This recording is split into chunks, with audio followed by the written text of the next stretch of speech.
Life Management Science Labs would like to acknowledge that we live and produce this podcast on the traditional lands of the Wurundjeri people. We'd also like to acknowledge the traditional owners of the lands of our listeners and our international colleagues. We'd like to pay our respects to their elders past, present, and emerging.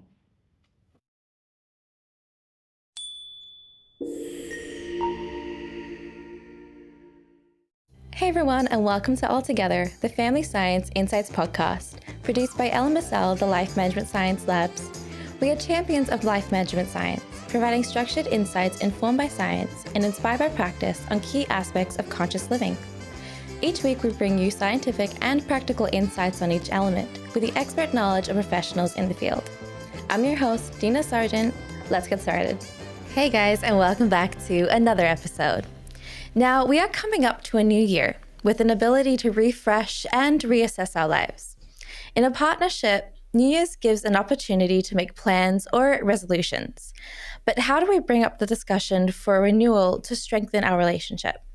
Now, that's going to be a little bit of our topic today, and joining us in this conversation is licensed professional counselor, psychotherapist, and author, Jill Payne. Thank you so much for joining me on the show, Jill. Thank you, Dina, for having me. Now, as a professional counselor, what is your role in helping couples in achieving positive communication? Well, a lot of people will come to me because they're just not feeling connected in their relationship, or they're feeling lost, depressed. And so they come to me, and action creates reaction. So a lot of times I can just see one partner, and just by them changing a little bit about their actions, that helps them in their marriage. And then sometimes, of course, we'll come in together, and then we just sort of sit on the couch. They actually sit on the couch, and we sit and chit chat. And I practice something that I've written books on called Bempathy, and it's banter with empathy. I've been doing it for about 30 years, and it's basically what you and I were doing at the beginning of the show. And so by doing the bantering, you say something, I say something, it gets to have a safe environment. And the safer you feel in your environment, the more comfortable you feel, and then therefore you can express yourself freely. And that's just what I do in my... Oh, perfect. Now, throughout your work, what's been one common frustration individuals sort of tell you when they're trying to communicate with their partner? You really want to know? Let's hear it. I would love to hear the deep, in-depth part. They don't hear me. A lot of them, especially the women. The women will say, my husband just doesn't hear me. I say this and that. They say they're going to do something, and then they don't do it. So they have a frustration in that, and they don't like to feel like they're nagging at their partner. And so they like to come to me to see how can they talk to these people without nagging them. And so what we find out, and you probably already know this, that men have different brains than women, and we are totally different. So men are going to think more specific, and they're more direct, whereas we might not be that way. And even though I'm generalizing, there is a book out there that validates me. Men are from Mars, women are from Venus. It's true. And so, so they come to me basically wanting to be heard, both parties. And if I have someone come to me and they're upset because the toilet seat is up, they're not really upset about the toilet seat. They're upset because their spouse doesn't respect them enough or listen to them. And the same when the husband will say something about the toothpaste isn't wound up correctly, and I tell my wife to do it this way, and it's not done that way. So it's a lot. They'll come in for some other issue, and then there's a common goal. Both parties usually, they're upset.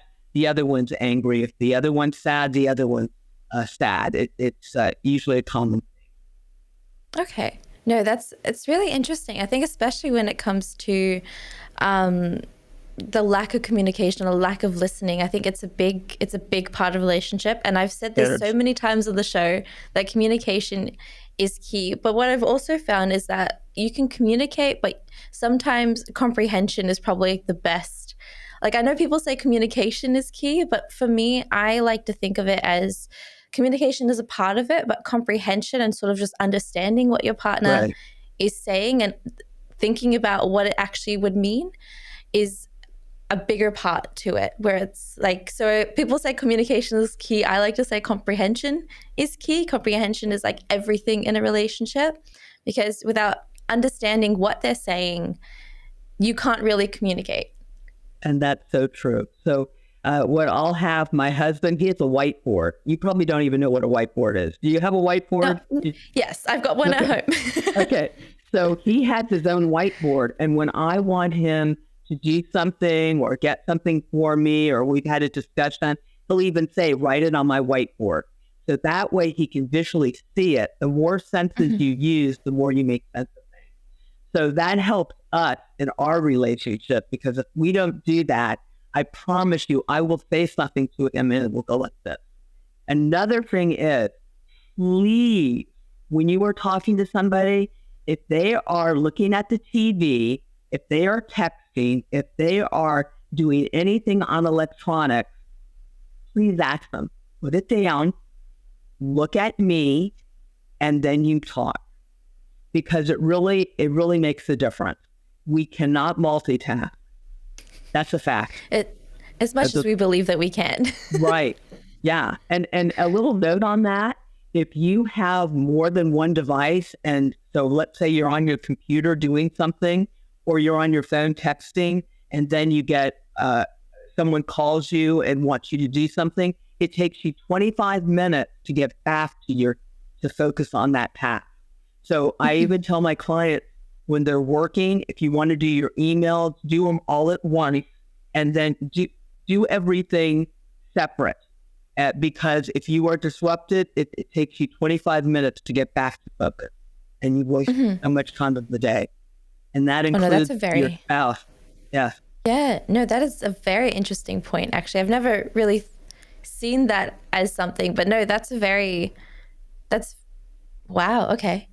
But you'll get your work done faster. And so, right, that's how important it is, so that when you are with somebody, if your phone is out, they've done studies that when your phone is out, you'll pay more attention to the phone that's out than you will to the person that's next to you. So as a couple, put your phones away. Don't even take them, or leave them in the car, and you'll have a better time with your loved one. Cool. That's a great note to sort of dive into even further. Right. Now, before we discuss it, before we talk about it even further, I'd love to get to know some of your recommendation as well as some of your interests by playing our channel's favorite icebreaker. Oh. Now, to start off with, what's the most recent book that you've read? The most recent book that I have read? Oh my gosh. I read Psychology Today, so I read magazines. That still counts. I'll still count that. Right, yeah. So I have different things that I recommend my clients read. For instance, How to Win Friends and Influence People, which was a 1937 book, which I have read, and things like that I've already read. But most recent has been, like I said, magazine. Okay. Because I'm trying to keep up with everything. Everything is going so quickly with the internet and how we're working with AI and things like that. And so reading the books, by the time you read the book, it's already happened. So I like to, it's true. So I'm trying to keep up with all these things that are going on, because they're really affecting my clients. So a lot of them, it's even, AI is even affecting some of my clients' jobs, because. Oh, wow. Yeah, right. No, that's in a good very way, interesting. But some is in a good way. So, because they're working with AI. So it can be a positive thing. So that's my answer to that. Well, that's a perfect answer. Especially, it's very much in today's society of an answer. Right.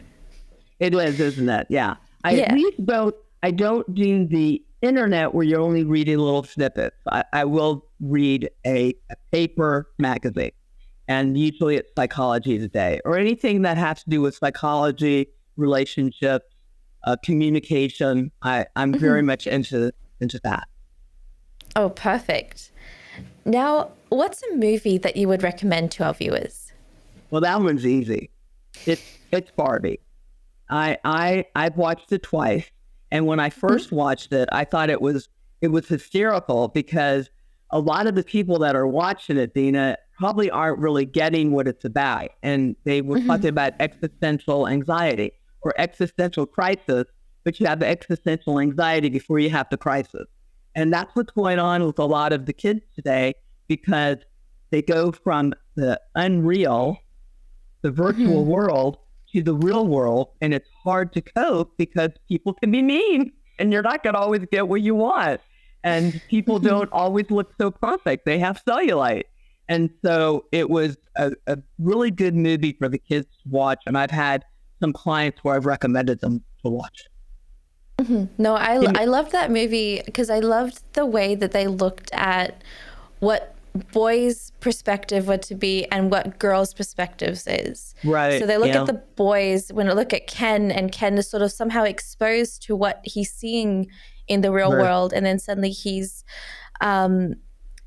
become that sort of macho figure that he thinks that's what society is wanting him to have. And I was talking with a friend of mine actually about it, and we were saying that as much as I think it's a movie on Barbie, I think it was more of a look into Ken. Right. Because go ahead. Yeah, sorry. It's mainly just because they have like that whole idea of, okay, boys they're nice at the beginning and they're really nice to people. They're nice to everyone. And then suddenly they're exposed to what a man is supposed to be. And their whole view of what the transition from boyhood to manhood is to be mean, is to be powerful, is to be dominating, rather than communicating between understanding what they want from the world and what they want to be. Right. And I agree with you that it was also about Hen. I thought I loved it because I thought it was pretty well rounded. A lot of people were saying the opposite of you, saying, oh, it was all about the women and the rights of women. And I think it was for both. And I think it was about showing respect and hearing the other person and understanding things that are not happening so much in the world. A lot of people are doing the ghosting or canceling instead of having a discussion. And that does overflow in our marriages too, and in our friendships. I've had people I know that have ghosted their friends, and because they just didn't know what to say, or they were mad, or they just didn't want to continue with the relationship. Instead of even a text, just saying, hey, listen, this isn't working right now, maybe later. So there's other things that, and I like the movie because of the dynamics with the mom and the daughter, and also how the daughter treated Barbie, and then how Barbie treated Ken, and then how Ken, when he came back from the real world, treated the Barbie. It was very interesting. It had so much. Yeah, and it also had Alan. We can't forget Alan either. Or Alan. I love to think that there are more Allens in the world. Yeah, well, I don't know. It's good to have some oomph. We want to have some oomph. Like, speaking of the New Year's resolutions, that puts some oomph in your marriage, because when you have a relationship and you've been with that person for a couple of years, it's like having cheesecake every day. And no matter if you love cheesecake, you can put some icing on the cheesecake, some cherry on the cheesecake. It's still cheesecake. So doing the New Year's resolution sort of gets maybe a little spark in the relationship. And even in relationships and friendships, it sort of goes like this, and you want to do exciting things with them. So Alan, he's nice for a while, but then he may get bored. I understand that. I think that's a completely good observation. Yeah. Now, when it comes to role models, do you have a person or a group of people that you find yourself looking up to? Yes. Well, mine is an old one and she's still alive. And it's Dr. Ruth. She's probably, I think she's 95 now. And she was a sex therapist. She was in a concentration camp in, I think, Poland. And she had such a wonderful attitude, always happy. And she made sex wonderful, not, and she made people feel good about themselves and that people have problems in sex, and that's okay because no one's perfect. I love that about her, and I hope that I emulate something like that in my profession with my clients. I let them know I'm not perfect, and we make light of things, and where things are a little dark, we can get pretty serious. Sometimes they cry. Most times, I like to find the positive so that they can go from A to B and get what they want. Mm-hmm. No, that's an amazing person to look up to, especially when it was still very a hush-hush kind of conversation to have, and somehow it made it very comfortable talking about it. And I think even today, I don't think we have that discussion quite as much in a more in-depth part. Rather, we just talk about we turn it into gossip rather than actual conversation. Exactly. And what I liked about her is that she made it safe to bring it up so that you didn't feel bad about yourself and that you knew that other people had issues like that. And it made it easier for you to talk about it, which is good. We need to be able to talk about it. Now, there's a time and a place. So sometimes when we talk about all these things on the internet, you really need to be careful with what you're putting out there on the internet because it's forever. And and I don't think a lot of the people are thinking that. I think they're just putting things out, getting their like, which when you get a like, it hits the same region of the brain as you've had a piece of chocolate or got $100 bill. So getting those likes really feel good, and they can become addictive. And so they're not thinking about what they're really putting out. They're thinking about what? Getting that like, feeling good. It's all about feeling good. It's, this conflict resolution doesn't happen. And we need to do that because when you get conflict with people, how do you handle it? I don't like ignoring the issue. For me, I've recently learned to communicate in a way that, okay, if I'm upset with this person, or if I feel like this person is no longer needed in my life, like they're not sort of the person that I want to keep around, then I tell them. I don't like ghosting. I don't believe in the whole idea of ghosting. I feel like it's even worse to ghost someone than to actually tell them, because it's stuck on their mind, it's stuck on your mind, and it's not fair on either side. So I tell them that I feel like we've grown apart. I don't feel like we're that close anymore, and I'm still there for you whenever you need me, but I just don't see that this friendship is the best for me at the moment. Right. And by doing that, it helps them so that they have some finality. If we don't have finality, we keep on. It's just like the texting. I mean, I don't know about you. A lot of the women will text and text and text. It's because we just don't have the climax or the finished business. And so that's wonderful to do that. Now, when we do have conflict, sometimes we can find resolution in it. So just because someone doesn't do something, someone might make a mistake, and we're not perfect. And it's real important for us to realize that there's no one perfect in this world, except for me. No one. Come on, we got to have faith in ourselves. Well, don't tell my husband. He thinks I'm perfect. Well, there we go. Yeah. Well, there you go. Anyway, I do think that's really important, and we need to do that more, but they don't teach that. And this goes with the parents need to teach it, and just realize that what's on the internet, a lot of it's not real. A lot of times, like, I don't know if you've been listening about the narcissistic personality disorder, but now they're getting a little better. Before they were just saying everybody was a narcissist. I was like, I don't think so. Yeah. So, yeah. That label just starts flying around everywhere. Right. So you'll find that there's a lot of labels that will fly around, and we need to really look at it and ask a professional, because they're not, no one is all that. Now, they may have some characteristics of that. It doesn't mean they're that. Even abusive relationship, it may have, you might yell every once in a while. It doesn't mean that you're in an abusive relationship. You understand? So we need to be careful about that, because once you put a label on it, what happens?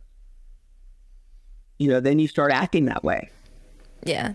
It damages a lot of other people's reputations in a way as well. Like the minute, if you start telling people, and I found this out as I started getting older, the minute I started hearing about other people from other people, I'm looking at that person very differently.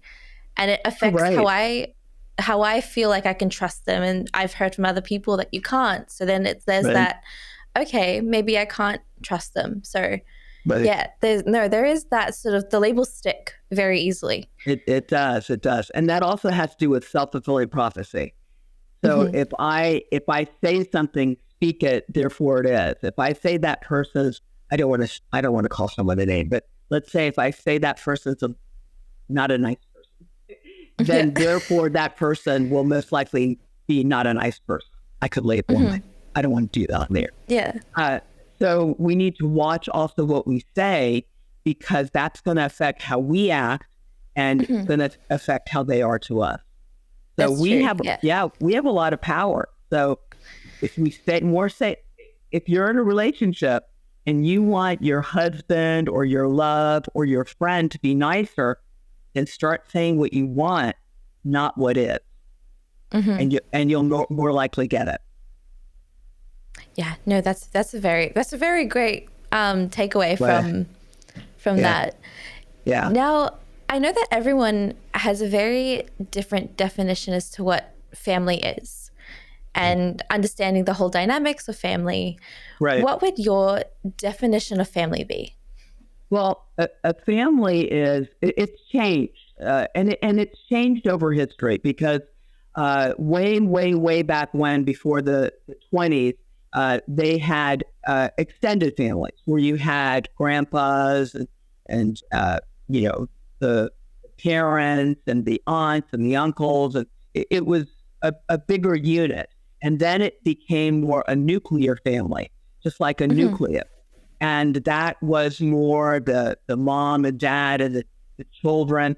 So it's really it's a group of people that are related either by blood or marriage, and it's a social unit. And that's pretty much what it is.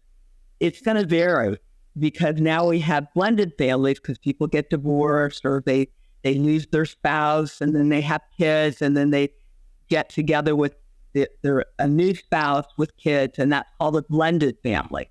And we even have something called a chosen family.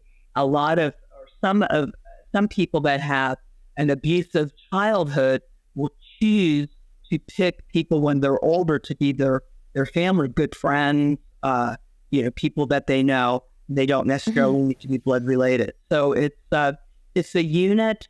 Usually you're related in some way. And when it comes to, I think we're mentioning a bit about the nuclear family. Right. Do you think that it still holds the same importance as it has done in the past? I think it is very important, because our children from 0 to 8 is the formative years, and that's when they're like a sponge. So they learn how to communicate. They learn how to do social skills. They learn what's right and what's wrong. They learn about finance. They learn about their emotions. They learn how to regulate their emotions. This is all taught by the family unit. It's a role model.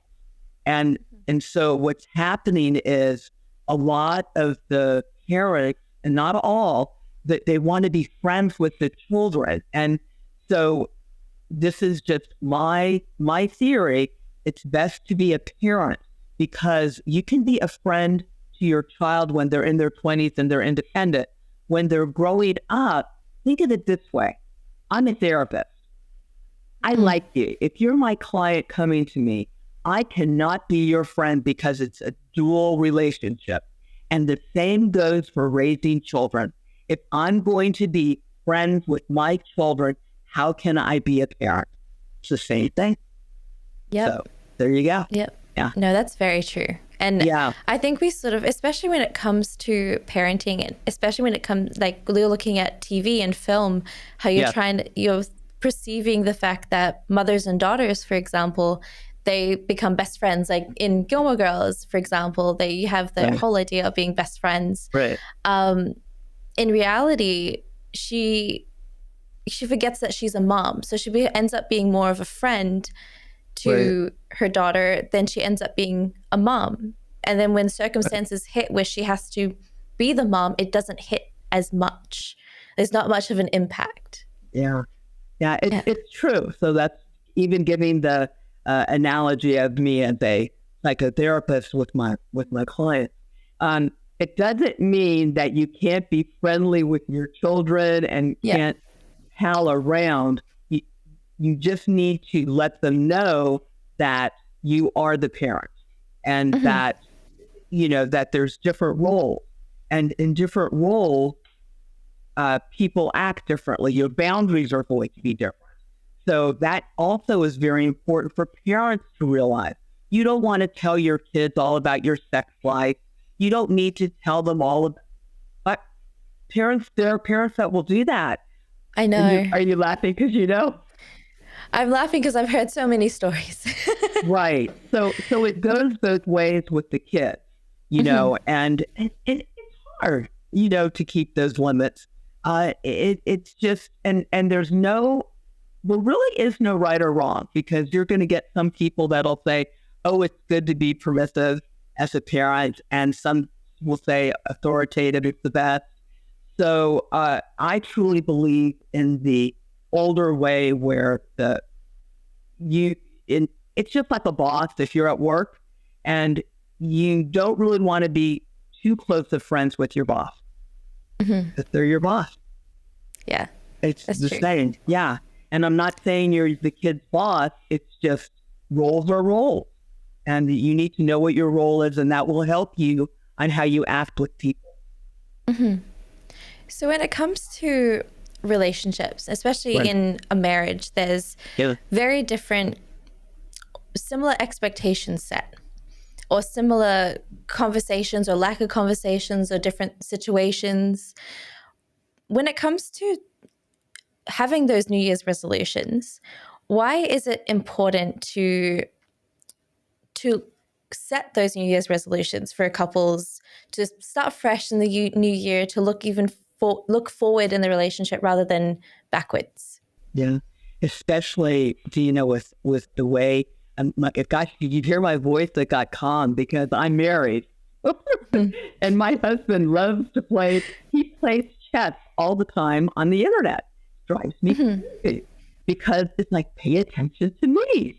So doing the New Year's resolution, get both of you to pay attention to each other. You can do it over dinner. You could do it sitting out in the backyard looking at the sunset.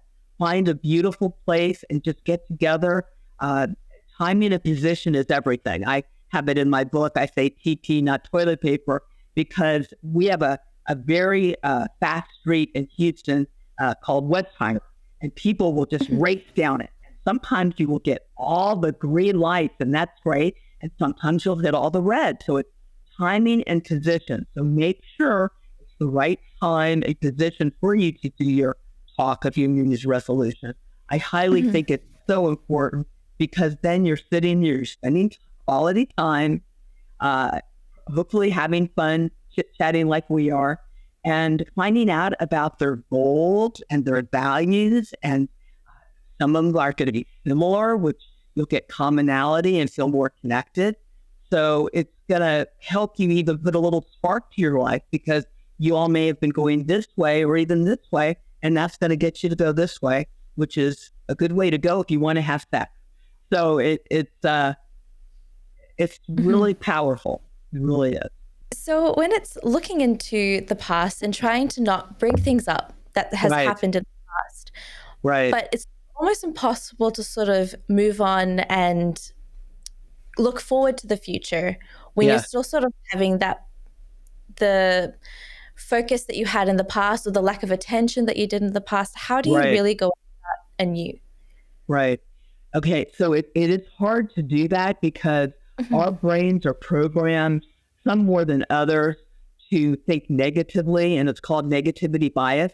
So that's how come when we're watching news, we'll like to focus on the negative. And it's the reason we do that, just getting off beat a little bit, is because of survival. So that if I'm in the woods and there's a bear out there and a Big Mac, I'm going to focus on the negative bear so that I can live to eat my Big Mac. So I'm just letting you know how come we tend to focus on the negative. So because of that, you'll first want to start out when you're talking to your spouse or your loved one, or anyone for that matter, start out with a compliment.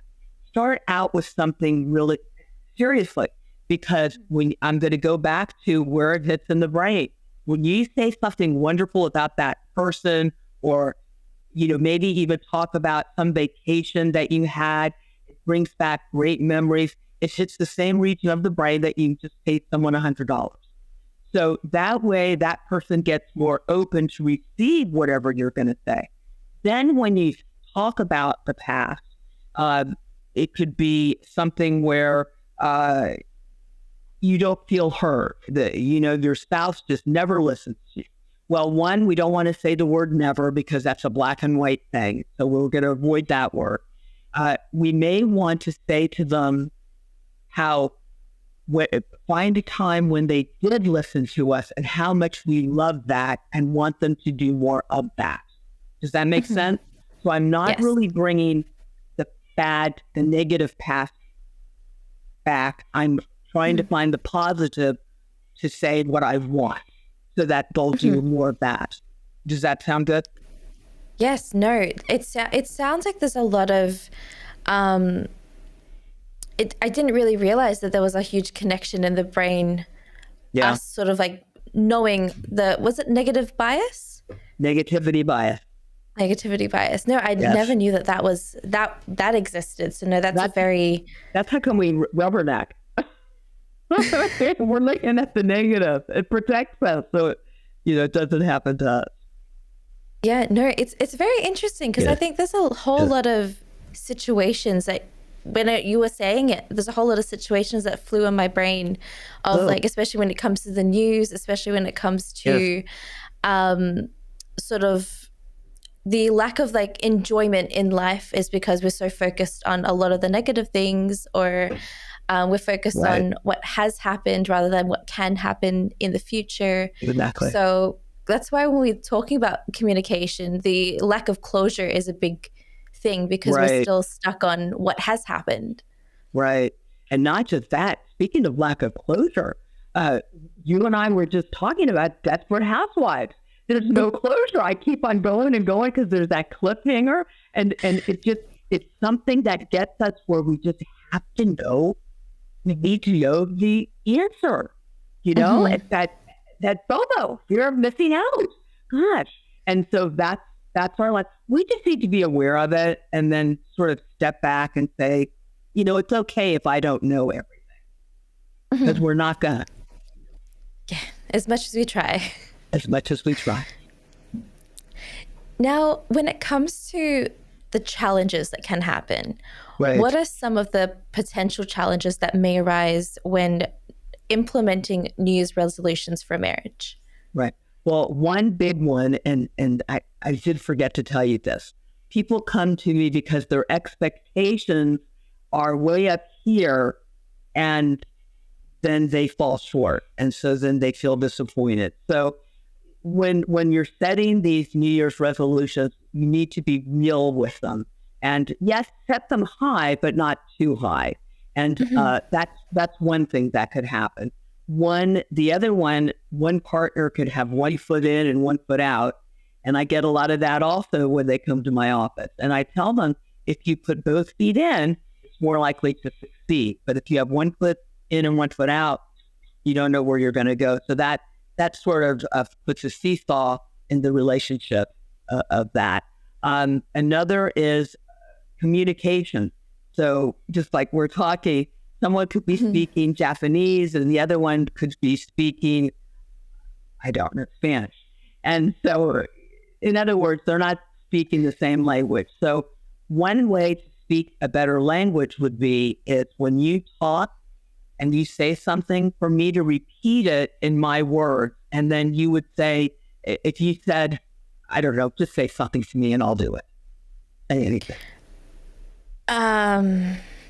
Put on the spot, words not making sense. Oh, okay. So did I hear that I put you on the spot and then things weren't making sense? Is that what I heard? There you go. Okay. So there you go. Okay. So that's what I recommend my clients do. It's not really even reframing. It's just putting it in your own words of what that other person is saying. And then the other person will acknowledge, and then you know that you've heard correctly, or they'll say, not what I said. So, yeah. So those are some of the challenges. Yeah. So when it comes to, I think this is an audience question, but I will sort of bring it up to now because it feels very perfect.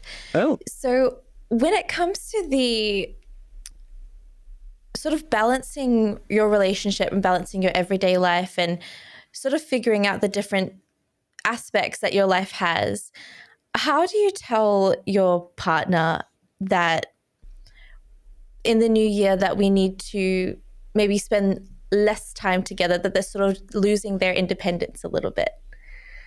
Okay, so are you saying they're a little bit of mesh? So again, to focus on what you want and make it more about you.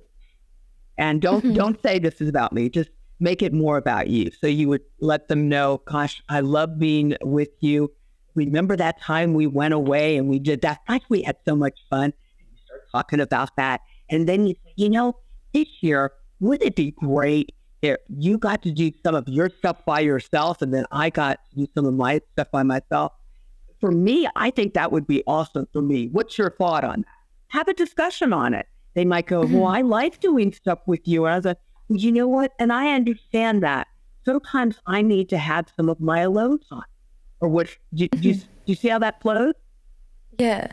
Yeah. Yeah, no, that makes a lot of sense, because I think especially when it comes to the uncomfortable conversation, when it sort of that losing independence, and that's a lot of fear that a lot of people have in relationships about sort of they don't want to become one person, that they have to remember that they're leading two different lives, and they're just coming together, but they don't have to be completely compatible in everything.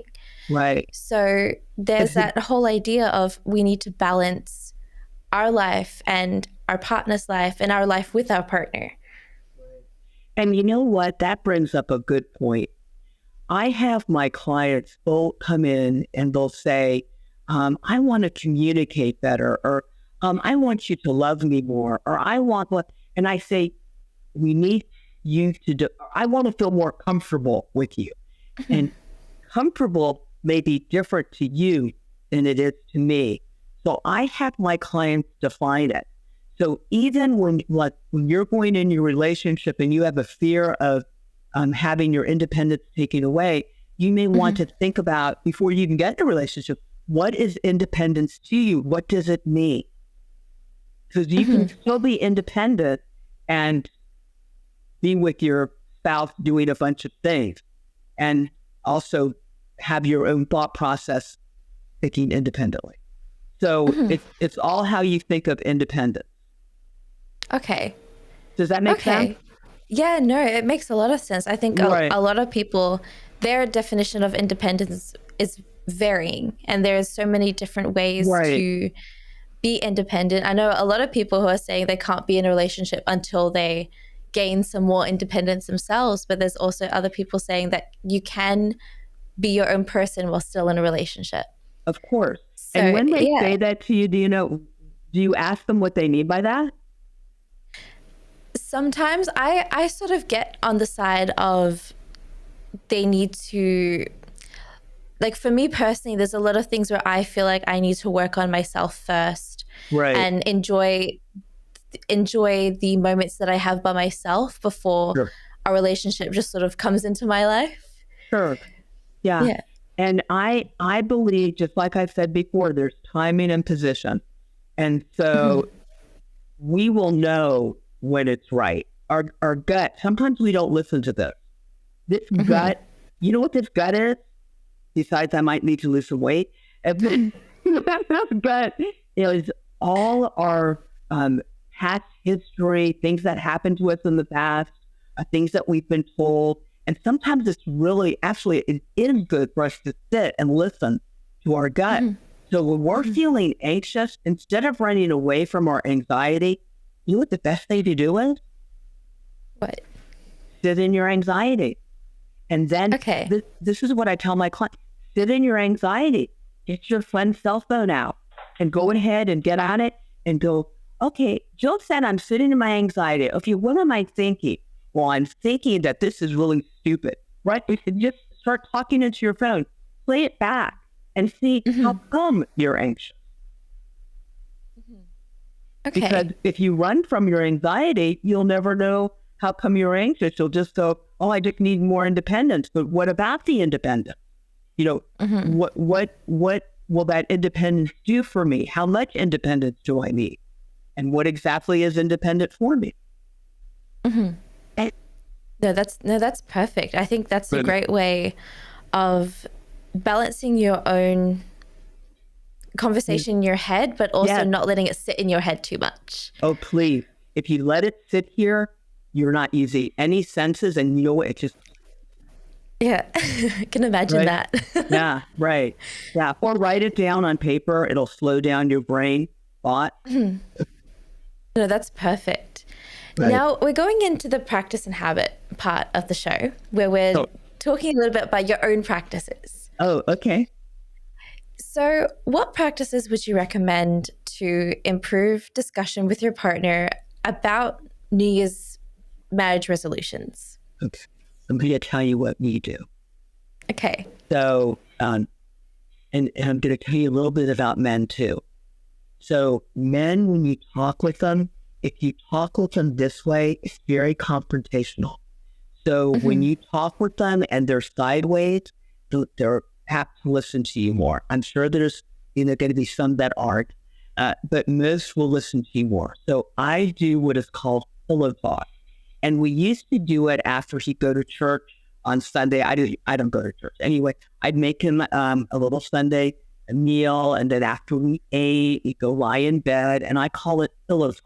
We still do the pillow talk. I just don't feed him anymore. So we just come straight to the pillow talk.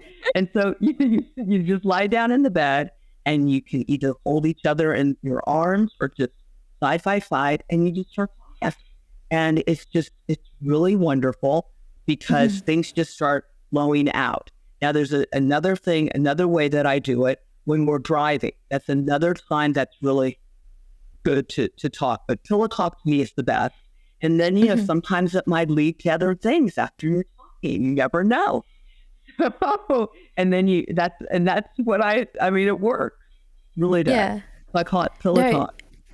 Yeah, it actually does make sense, especially when you look at them straight away. It's sort of like you're wanting it's too serious of a conversation to be had. Right. Where on the side, it's sort of like, okay, the defenses are down, my defenses are down. There's a bit more openness, need to communicate. And you're lying down, both of you are lying down, which is very submissive. So, No, that sounds like a very, very good way of doing it. And I think that needs to be hyped up a whole lot more. It works. It definitely sounds like it would. It does. But what are some challenges that can sort of come about when you're trying to go through that process? Well, you know, because you're working with another person, you know how we have our moods and everything. So you need to make sure that that person's in the right mindset also to do this. Because if they come home from work and they said, I've had a really bad day at work, or I'm just not doing well, that's not a time to do New Year's resolutions. So you really want to both be in a fairly positive mindset, because otherwise, when I'm negative, when I'm feeling negative, I'm going to think negative. No matter what you say to me, it's going to be negative. So that can be an issue. Also, what else would be just like I said, the verbal communication, because he is a man, I'm a woman. When I say things, I may be too verbose and saying too many words for him to get it.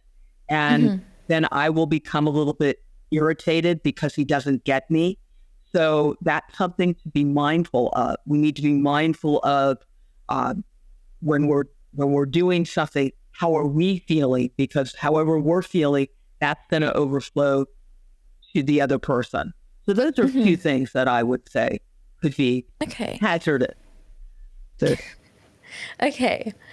I agree with that. I think especially when it comes to the type of listener you are, I know a lot of people who are visual learners, visual listeners. Right. So like when you were talking about the whiteboard part and just having things down on the whiteboard, that seemed very effective. And I think a lot of people will find that very effective because of their way to understand things by reading it or understand things by seeing it, and that's the only way that they can really understand how you're feeling or how the situation's going. So when it comes to that whiteboard, how often do you find it very helpful between your communication?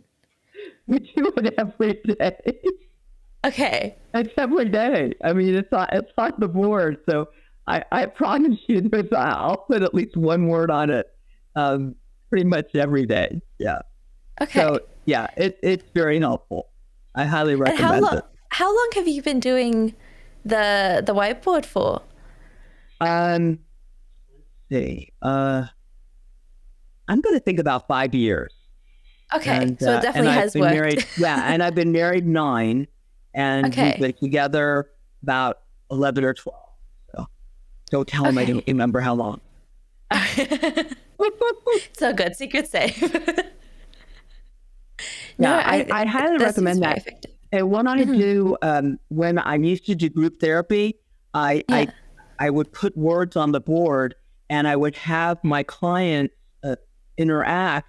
So let's say I would put friendship on the board, and then I would ask you all, when you hear the word friendship, what do you think of? And they tell me all these words, and I put them on the whiteboard so that they could even see what they're saying. And then we would put it all together, and it would help them make sense of whatever topic we were talking about, such as relationships. So, oh wow, so it's like a visual brainstorm in a way. Yep. Yeah. Yeah. Yes, that's exactly right. In a fun way. I'm getting it. Yeah, in a fun way, because everybody, you just put things on there, and then eventually it'll all make sense, and you have 20 people in a room, and you put it all together from the board. Yeah. And how do you think that the practice has impacted your own sort of understanding of your partner, but also the understanding of your own life? Oh, my practice, my psychology practice? No, meaning the practice that you go for improving with your partner. So the pillow talk. So I'm going to tell you something. I went out with my son the other day. I am definitely not perfect. I'm a type A personality. I'm great at what I do. I am type A. I'm so blessed to have my husband who's laid back. I think he's the only person I could live with. So my son said something to me, and it's a big compliment. He said that I may have my faults, but I'm very aware of my faults. And so I'm constantly working on them. What is it? Walk the walk, talk the talk. I relate well with my clients about that. So I think that in itself helps us, because he's so laid back. He never yells or he's just like a puppy dog. So, yeah, so it would be me, and I'm very self-aware, which helps us to be able to do that and do our pillow talk. That's one reason I like the pillow talk, because even if you are type A, most people go to sleep, I think. And so you might as well, even before bed, it's a good time to even do your pillow talk, or in the morning when you wake up. So everybody is in bed, and that's just an easy way to start the day. No, that is amazing, and I think I'm definitely going to recommend that to a lot of my friends. Oh, awesome! Yeah, because I think that's such a great way of sort of just calmly having those conversations without getting it heated, without it erupting into something more than it needed to be, without accusations flying. I think that's like a lot of at least from what I've heard, a lot of my friends, when it comes to their communication, it gets heated very quickly. I've got a lot of fiery friends in my friend group, so there's always that heated communication somehow gets in the way of actual just calm communication. Yeah. So no, that definitely sounds very interesting. There's something called empathy, and which is we need to do more of that, and we will get less heated, because if we can remember that person we're talking to is not perfect and may have heard us incorrectly, give them the benefit of the doubt. It will make us so that if we change our mindset like that, we may not get as heated. So that might be something good for your friends, for you to even say to them, to just remember that other person that they're trying to get this point across may just not understand the word, or, right? It's just... Yeah, no, it's very true. Or looking at it in a different way, because we're all raised different. So they may need to explain it in different words. It's like if I'm speaking Japanese and you're Italian, well, then I'm going to need to maybe put a little bit of some English in there, because Italians know, some English and Italian, I think, are similar. I don't know. I don't speak them. But did you hear what I'm saying? You're going to need to change your language. Sense. Yeah. Yeah. Right. Yeah, I think especially when it comes to the way that we understand things are very different as well. Right. And let them know that action creates reactions. So they have a lot more power than they think in that conversation. So if it's going sour, it's good to look at us and then see, wow, maybe I could say it this way, another way. No, that's a very good point. Now, this leads us into the very last section of the show, which is our open mic. Yes. Now, it gives you a chance to talk about anything that you're passionate about, or something that you want to share with our audience. We've had a conversation about this before we started recording, and we looked into what we were going to talk about today, and we were going to talk about, one is your current book, Bempathy. Yeah. And the other is your book coming out very shortly. Yeah, right. Okay, so I will talk about my cute little characters. And the reason I got this out, it's called Bempathy. I've been doing it for 30 or 40 years, and it's basically banter with empathy. It's got 6 elements. We won't even talk about that. The key is I got it out because everybody was doing what your friends are doing, getting upset and angry. And I was so sick of the anger. I said, we need to do something about this. So this book gets it where you can get your point across at least 90% of the time. Might not be 100, but you'll know when you should walk away. And that's what Bempathy is about. It's working to make situations a win-win. So I tell people, your husband doesn't need to be king of the castle. He just needs to perceive he's king of the castle, because life is perception. So that's something to think about. But that's my Bempathy book. So it's teaching people how to communicate, and that way their social skills will improve, and they'll be able to get win-win situations, and their needs will be met, and they'll be less frustrated, and the other person will be less frustrated. Now, my other book, which is Meeting People, It's Not a Game, and that is also about Bempathy. It uses Bempathy. It tells people how to meet people. So in this world inundated with technology. And so the first half of the book gets you to meet people, whether as friends or partner or lover. And then the second half is, how do you keep it? How do you keep them? How do you keep it sibling? And that's what that's about. No, that's amazing. Yeah. No, I think that's a great way of doing it. I love the way that you've divided it into 2 parts. I think that makes it so much easier for a lot of people. Yeah. And I've done, I was going to say I've done qualitative research, which is with my clients, and they have my clients that come to me and stay with me get their dreams met. So if you come to me and you say, I'd like to get this job, or I'd like to get this partner, it will happen. And it's all how we change our mindset and how we express ourselves. Anger is okay. It's okay to get angry. It's how we express it. If I yell and scream at you, that's not going to get me what I want. That's very true. So when is the second book being released? So the second book's coming out the end of January. Okay, perfect. Yeah. And so how will any of our audience be able to find the book? Well, the Bempathy book is already on Amazon. This one will be on Amazon, and I'm not sure where else I'm going to put it out. But for sure on Amazon as of right now. I'll know more in a couple of months. Okay, perfect. Well, I will definitely have that in the link below for easy access, because I know Bempathy is such an interesting concept, combining banter and empathy. I never really saw. So I love the way that you've added the 2 words together and made it so much easier for people to remember as well. Right. Yeah. And it's easy to remember. I mean, Bempathy, you can't really, the minute you have it in your head, you cannot forget it. Right. And the characters, I put characters there because people like us relate better with characters because there's no competition. And it's Beacon, Brighton, and Beau. They're fraternal twins. One's a minute older. So that's Beacon. He looks like a lighthouse. And he's the leader and the beacon of light. And so he enlightens Brighton, his sister, and she's got starry eyes, and she's the follower. And then you have the little dog that's Beau that helps tie everything together. He's the compromiser. So you have the leader, the follower, and the compromiser. And those are the 3 personalities in the world. If you have an instigator, that person's a leader, just not a happy leader. Right. Yeah. No, I love the use of the characters. I think it makes it also makes it available for all ages as well. It's relatable for all ages. Right. I mainly made it for millennials and Gen Zs. Okay. No, that is perfect. Yeah. All right. Well, thank you so much, Jill, for joining me on the show today.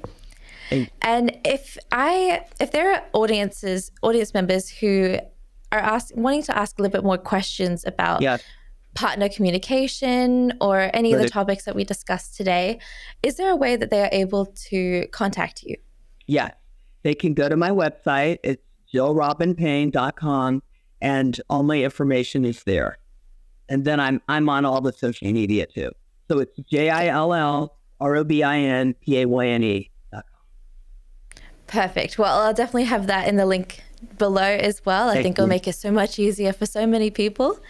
Thank you again, Jill, for joining me. I think we've spoken about, I don't think we just spoke about New Year's. I think we spoke about how to bring over what we've learned into a new year and make it more positive, because I think that's what a lot of people sort of need.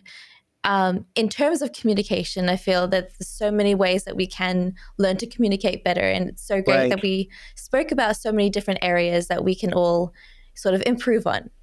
Yeah, we all can, including me. Yes, including me too. Yeah. Well, thank you guys so much for listening. I'll see you all in the next episode. You've been listening to All Together, the Family Science Insights podcast, produced by the Family Science Labs, a division of LMSL, the Life Management Science Labs. More episodes are available from 10 life management perspectives and can be found by searching LMSL on Apple Podcasts, Google Podcasts, Spotify, and other podcasting apps available on your devices.